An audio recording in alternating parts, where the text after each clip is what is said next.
This is DMG and welcome to 7D System, and in this monster video we're talking about plague victims.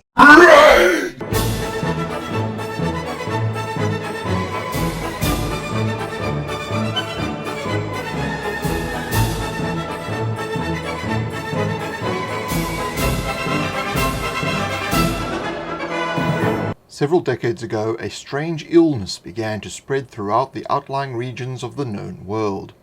To some, this was evidence that the kingdoms had spread too far into the unknown and that the gods were punishing the people of the world with a plague. A plague that sent the infected into a fit of endless madness and bloodthirsty anger. Little is known about this plague other than one key fact: you don't want to be near a victim when a pustule explodes. Rage plague, as it is informally referred to, has severe biological effects on the victims. They bloat and begin to decay, becoming covered in pocks that pulsate and occasionally explode. It is not known whether anyone has ever survived the rage. However, witnesses do speak of an incredible strength. Due to the grotesque nature of the infection, plague victims are easy to identify, and people naturally tend to give them a very wide berth. That is, until they are seen. Then the plague victims immediately go into a fit of rage and launch themselves at their target, with no fear for their own well-being. Documented cases of encounters with rage victims are sparse, mainly because most people who get too close become victims themselves. As is usually the case with this sort of sparse collection of knowledge, folklore and tavern talk take over, and fill the gaps with wild stories, inaccuracies, and cautionary tales. The most famous event, oft sung about by the bards of some of the outlying regions, is that of the small town of Romero, once a happy place, now a dismal reminder of the fate of those who confront the infected. The entire town became infected and now roam the wilderness infecting others. No one ever dares venture near to Romero, though a legend has caught on which tells that it holds the key to a cure, though it is doubtful one will ever be found. Those who know the seedy underworld of crime in the kingdoms may hear of the occasional fight night in the capital that pit captured zombies against plague victims in a gruesome fighting pit. The event is extremely dangerous to attend, but for some gamblers the allure of the big win is too great. Plague victims eat raw flesh. Fresh or rotting, they care not.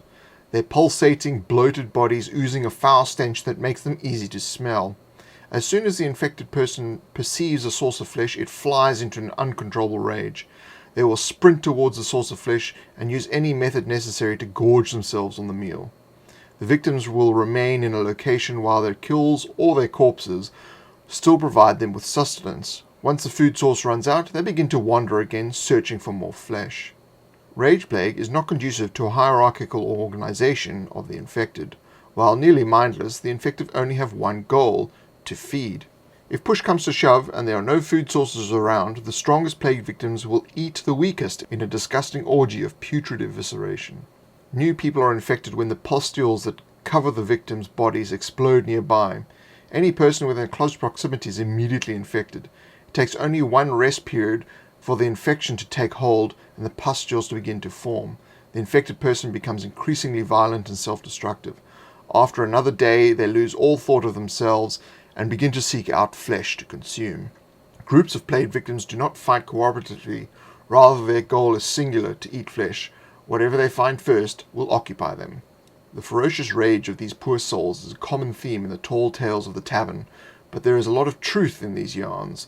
When encountering a plague victim, the moment the party is discovered, the rage takes over. The crude but unrelenting fighting style of the rage victim makes easy work of solitary individuals. Getting too close to them is very unwise, as there's a random chance that their pustules will explode and infect the attacker. This chance is increased when the victim is struck with slashing and piercing weapons. While plague victims can be neutralized by normal attacks, they are also susceptible to fire, acid, stunning, and suffocation. The real problem is neutralizing the plague. All corpses of the victims should be burned immediately, as every corpse is a veritable time bomb. The plague remains active in the pustules even when the corpse decays. At some point, the dead skin will not be able to contain the swelling mass of sickness and will explode and cover an entire area with a highly infectious disease. That area then becomes contaminated for years to come. If fire is not an option, then acid, or submerge the corpse underwater. However, this will contaminate the water, and anyone who drinks it will be infected by the plague. I'm gonna be sharpening my axe to get rid of me some plague victims. So if you like this video, click the like button. If you want to see future weekly monster videos, be sure to subscribe at youtube.com/70system and check me out on Facebook and Twitter /70system. You can also help to support these videos by checking out patreon.com/70system, where at various reward levels you will actually gain access to the PDFs for these monsters, which are also for sale in the store. You can check out the links to that below. Thank you for joining me, and in the next video, we're going to be talking about... wait for it... the mole person. Mole people. I knew they were real.